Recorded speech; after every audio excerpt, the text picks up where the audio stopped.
In Acts chapter 17 and verse number 14, the Apostle Luke, Paul's traveling companion, said these words. It says, "And then immediately the brethren sent away Paul to go as it were to the sea. But Silas and Timotheus abode there still," that's in Berea. "And they that conducted Paul brought him unto Athens, and receiving a commandment unto Silas and Timotheus for to come to him with all speed, they departed. Now while Paul awaited for them in Athens, his spirit was stirred in him when he saw the city wholly given to idolatry. Therefore disputed he in the synagogue with the Jews, and with the devout persons, and in the market daily with them that met with him. Then certain philosophers of the Epicureans and of the Stoics encountered him. And some said, What will this babbler say? Others, some, he seemeth to be a setter forth of strange gods, because he preached unto them Jesus and the resurrection. And they took him and brought him unto Areopagus, saying, May we know what this new doctrine whereof thou speakest is, for thou bringest certain things, strange things, to our ears. We would know therefore what these things mean. For all the Athenians and strangers which were there spent their time in nothing else but to either tell or to hear something new.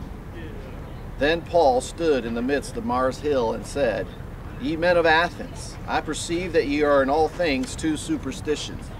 For as I passed by and beheld your devotions, I found an altar with this inscription, To the unknown God, whom ye therefore ignorantly worship, him declare I unto you.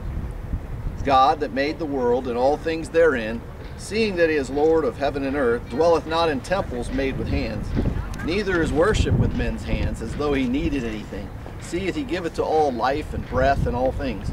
And he hath made of one blood all nations of men for to dwell on all the face of the earth, and hath determined the times before appointed, and the bounds of their habitation, that they should seek the Lord, if haply they might feel after him, and find him, though he be not far from every one of us. For in him we live and move and have our being, as certain also of your own poets have said, For we are also his offspring. For as much then as we are the offspring of God, we ought not to think that the Godhead is like unto gold or silver or stone, graven by art or man's device. And the times of this ignorance God winked at, but now commandeth all men everywhere to repent, because he hath appointed a day in which he will judge the world in righteousness, by that man whom he hath ordained, whereof he hath given assurance unto all men, in that he hath raised him from the dead. And when they had heard of the resurrection of the dead, some mocked, and others said, We will hear thee again of this matter.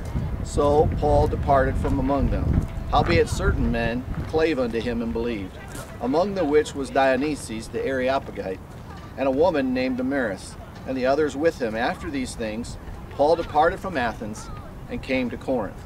Paul was literally a light that once stood here on this hill and brightened not just this city, but the whole continent of Europe and Asia as well, with the message of Jesus Christ. But unfortunately, the light has gone out in most of these areas. That's why I'm here, and that's why I want to encourage you to come here and help bring the light back to this area. Athens is once again a city wholly given over to idolatry, and they need the gospel of Jesus Christ. Will you pray about coming?